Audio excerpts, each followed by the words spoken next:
ticho dýcha, kde chlieb má vôňu domova. Stojí žena, čo sa nikdy nechváli, no celý svet v rukách ukrýva. Keď sme padli, ona nás dvihla, keď bol strach, vedela stáť. Nepýtala sa, či má ešte silu, len nás učila znovu vstať. Z kolísky do sveta nás volá, jej hlas pozná každý pád.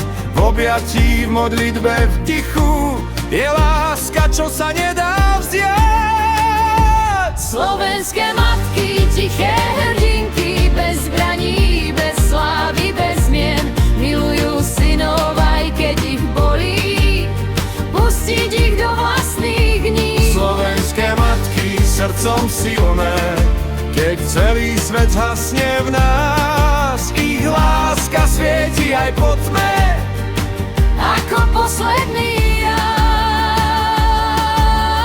Za dverami noci bez spánku, pri stole plnom starosti, učili nás, čo je česť a pravda, aj keď svet klamal do očí.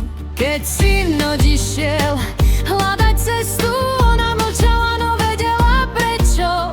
V srdci niesla strach aj nádej a modlitbu za každé ráno prosila ďalej.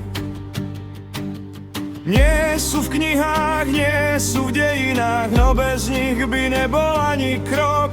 Každý muž v sebe nesie hlas matky ako prvý zákon. Slovenské matky, láskavé strážky, niečo milujú bez podmienok. Ak nestojím pevne na nohách, je to vďaka ním, vďaka nej.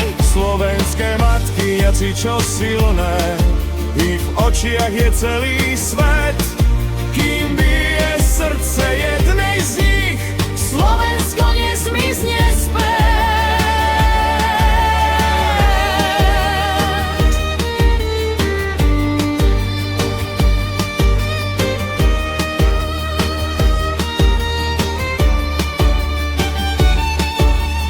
Táto pieseň patrí matkám, čo držia synov aj na diaľku, čo milujú aj vtedy, keď láska bolí najviac.